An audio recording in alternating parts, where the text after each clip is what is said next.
aturan DHE falas ini kan sebenarnya memang harus ditinjau lebih lanjut karena kita harus bisa melihatnya setelah 3 bulan diberlakukan begitu. Tapi kalau evaluasi dari Anda seperti apa Pak Kavi? Apakah memang ini belum maksimal seperti kata Menko Perekonomian? Iya, terima kasih Mbak Ana. Kalau kami melihatnya bahwasanya implementasi DHI ini kan salah satu upaya yang dilakukan oleh Bank Indonesia ya, dalam konteks untuk menjaga stabilitas nilai tukar. Sejak diluncurkan atau efektif kewajibannya pada Agustus 2023 lalu memang jika dilihat realisasinya ini belum mencapai seperti yang diharapkan di awal gitu. Kalau di awal targetnya kan bisa menarik, falas itu sekitar 9,2 miliar US dollar. Tapi berdasarkan data yang disampaikan oleh Pak Pedi kemarin bahwasanya sampai awal atau akhir Oktober dan awal November ini baru mencapai 2,4 miliar termasuk nilai rollover depositnya ya. Dan ini gapnya masih sangat jauh jika kita lihat. Namun tentunya upaya-upaya untuk melakukan evaluasi ini perlu dilakukan agar kita bisa mendengarkan juga kendala-kendala di lapangan seperti apa, terutama apa yang menjadi aspirasi dari para pelaku usaha juga. Selain tentunya kita juga berupaya untuk melihat lagi sektor-sektor yang sebelumnya hanya terbatas oleh sektor SDA saja, ini kira-kira sektor mana saja yang memungkinkan untuk dilakukan kebijakan aturan DHI falasnya. Baik, pantauan Anda, apa yang harus dibenahi dari kebijakan ini? Apakah memang penawaran dari Bank Indonesia ini belum terlalu menarik untuk para pengusaha? Iya, kalau kami melihatnya ada 3 hal ya Mbak Ana yang kami lihat ini cukup menjadi faktor kenapa DHE Fales ini nampaknya belum optimal gitu ya dalam realisasinya. Yang pertama adalah memang adanya penurunan ekspor yang kita lihat dalam beberapa bulan terakhir ini, yang penurunan ini juga nantinya akan berpengaruh terhadap pendapatan yang diterima oleh pelaku usaha, sehingga devisa hasil ekspornya juga tidak setinggi sebelumnya. Ini yang pertama. Kemudian yang kedua, sebagaimana disampaikan Pak Ferry tadi, efektivitas berlakunya DHI ini pun masih relatifly sangat singkat ya, kalau kita lihat dari canangkan di Agustus, kemudian realisasinya baru efektif di bulan September Oktober. Nah ini mungkin perlu sosialisasi yang lebih lagi bagi para pelaku usaha khususnya yang memang terkena aturan DHI ini. Kemudian yang ketiga adalah adanya pelemahan harga komoditas ini yang memang menjadikan para pelaku usaha ini sedikit struggling untuk menjaga cash flow-nya serta mengelola operasionalnya karena memang adanya peningkatan biaya operasional dan juga tarif royalti. Nah, hal-hal ini yang kami kira sesungguhnya perlu dilakukan dialog ya antara pemangku kebijakan dan juga pelaku usaha untuk bisa mencari jalan tengah agar kepentingan bersama dalam konteks menjaga stabilitas rupiah ini bisa tercapai. Baik, kita akan beralih ke Revo di studio CNBC Indonesia. Revo, kalau kita melihat tadi poin-poin yang disampaikan oleh Pak Kahvi, apakah ini akhirnya menjadi salah satu faktor yang membuat rupiah ini melemahnya kemarin bisa menyentuh 15.900 begitu?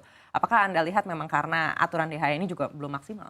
Ya, kalau untuk pelemahan rupiah cukup banyak faktornya ya, khususnya kalau kita bicara pada saat itu kan memang belum ada kepastian yang jelas, khususnya dari segi Bank Sentral US sendiri, The Fed ya, terkait suku bunganya itu masih ditahan atau bakal hawkish atau seperti apa. Karena sebelumnya kan memang ada tendensi untuk The Fed ini jadinya hawkish, kemudian kalau kita bicara Desember atau Januari tahun depan itu kemungkinan untuk menaikkan suku bunga, yang mana kalau menaikkan suku bunga maka selisih antara BI rate dan juga The Fed fund rate-nya itu akan semakin tipis dan akhirnya capital outflow dari kita masuk ke mereka. Tapi semakin ke sini sudah semakin menjauhi 15.900, bahkan kemarin 2 hari lalu maksud saya itu sempat menyentuh 15.400-an, meskipun kemarin 15.500-an ya.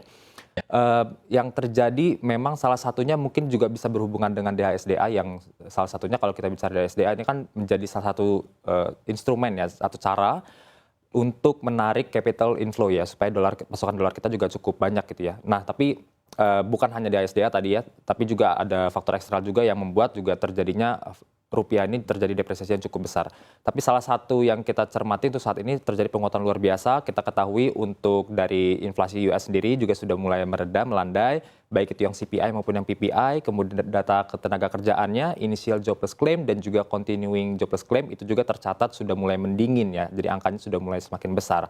Hal ini yang menyebabkan nampaknya kalau kita hubungkan ke perangkat CME Fed Watch Tool itu bahwa dikatakan memang sudah semakin kecil sekali kemungkinan untuk The Fed menaikkan suku bunganya. Bahkan untuk kemungkinan lebih besar lagi di cut rate ya terjadi di kurang lebih Juni 2024. Kadang Juni, kadang Mei tergantung surveinya. Nah itu yang membuat akhirnya sekarang rupiah juga mengalami penguatan dan dengan semakin efektifnya nanti ya dari Kementerian Keuangan, kemudian dari BI, perihal DHSDA ini, bahkan juga sesuai dengan Pak Kavi bilang tadi ya, bahwa kalau ini bukan hanya DHSDA saja, bahkan mungkin bisa ke industri atau sektor-sektor lainnya, maka ini akan semakin membuat pasar kita akan semakin lebih menarik, capital inflow juga bisa semakin deras terjadi ke Indonesia. Baik, Revo kalau kita lihat secara awam ini kan sebenarnya amunisi dari Bank Indonesia juga cukup banyak begitu dikeluarkan begitu ya, mulai dari aturan DHE ini lalu juga instrumen investasi ini sudah semakin beragam begitu. Tapi ketika ada sedikit goncangan di Amerika Serikat, itulah yang membuat lalu rupiah kita longsor secara signifikan begitu ketika mencapai 15.900 kemarin. Apakah ternyata kalau ada aturan DHE ini direvisi lagi begitu, efeknya akan signifikan terhadap penguatan rupiah atau sebenarnya sama saja? Kalau menurut saya untuk pergerakan atau volatilitas rupiah ini pengaruh dari DHSDA sendiri tidak sebesar pengaruh eksternal US ya, khususnya suku bunga, kemudian nanti spread antara US Treasury dan juga SBN tenor 10 tahun kita. Saya rasa itu akan lebih besar pengaruhnya dibandingkan DHSDA, karena kalau kita bicara instrumen investasi yang ada di BI yang BI keluarkan sendiri pun kan cukup banyak sebetulnya. Ada SRBI, kemudian nanti November ini tanggal 20-an itu ada SUFBI, SPBI dan sebagainya. Jadi sebetulnya cukup banyak. Jadi pengaruh DHSDA saya rasa tetap ada pasti untuk terhadap rupiah, tapi untuk dibilang porsi yang cukup besar sekali saya rasa tidak sebesar itu. Tapi dengan adanya revisi ini memang yang kita harapkan juga, yang Pak Menko Airlangga Hartarto juga harapkan, ini ada win-win solution ya, jadi antara pengusaha, jadi keberatan-keberatan yang dialami atau yang dirasakan oleh para pengusaha ini juga dapat